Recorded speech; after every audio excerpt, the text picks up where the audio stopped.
it's finally happening.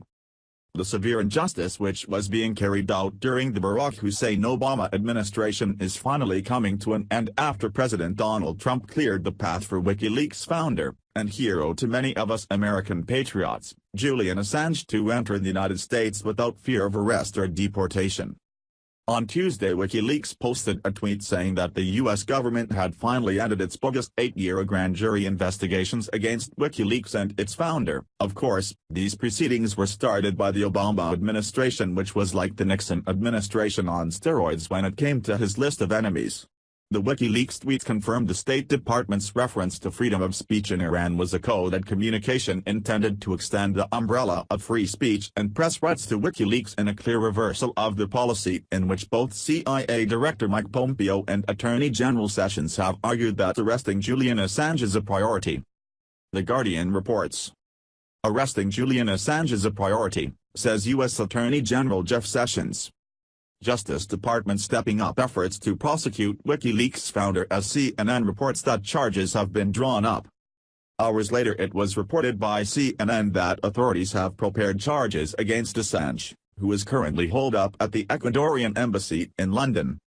Donald Trump lavished praise on the anti-secrecy website during the presidential election campaign. "I love WikiLeaks," he once told a rally, but his administration has struck a different tone.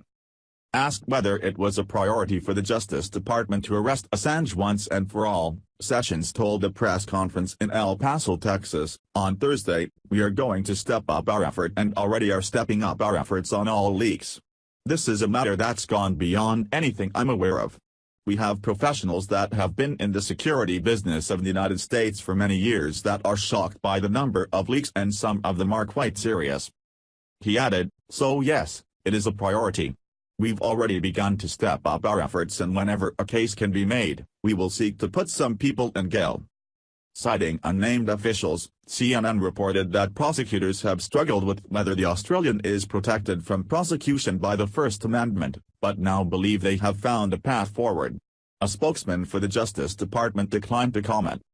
Barry Pollock, Assange's lawyer, denied any knowledge of imminent prosecution. "We've had no communication with the Department of Justice and they have not indicated to me that they have brought any charges against Mr. Assange," he told CNN. "They've been unwilling to have any discussion at all, despite our repeated requests, that they let us know what Mr. Assange's status is in any pending investigations.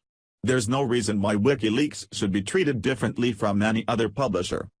U.S. authorities has been investigating Assange and WikiLeaks since at least 2010 when it released, in cooperation with publications including The Guardian, more than 250,000 classified cables from U.S. embassies leaked by U.S. Army whistleblower Chelsea Manning. Republican politicians expressed fury at the time, accusing Assange of treason, and Trump himself told an interviewer, "I think it's disgraceful, I think there should be like death penalty or something." All that changed during the election when WikiLeaks published emails acquired via Russian-backed hackers from the Democratic National Committee in Hillary Clinton's campaign. Trump and his associates seized on the revelations, citing them with relish during speeches, prompting accusations of cynical opportunism. Now in power, their attitude seems to have reverted to Republican orthodoxy. In a speech last week at the Center for Strategic and International Studies in Washington, the CIA Director, Mike Pompeo, said, "It's time to call out WikiLeaks for what it really is, a non-state hostile intelligence service often abetted by state actors like Russia." He added, "Julian Assange has no First Amendment freedoms. He's sitting in an embassy in London. He's not a U.S. citizen. But U.S. authorities cannot touch Assange while he remains in the Ecuadorian embassy in Britain, seeking to avoid an arrest warrant on rape allegations in Sweden." Socialist candidate Lenin Moreno, who won the recent election in Ecuador, has promised not to extradite Assange. In a clear break from statements Attorney General Jeff Sessions has made in the past, attorneys for the Trump administration argued that it is not clear that Assange had actually violated national security laws. Even if it can be shown he published U.S. national security classified documents, it would all still fall under the First Amendment and the right to publish clause. So basically the Trump administration is confirming it believes in the freedom of the press even if what they are publishing is something the president might not agree with. What a departure from Barry Soetero's administration. Julian Assange shouldn't be investigated. In fact, he should be given a medal for saving us from the evil that is the Democrat Party. By exposing the truth about them, he showed the world who the real corrupt and racist hacks are. Please share if you agree Assange is a national hero and should be treated as such. Follow us on Facebook at Freedom Daily.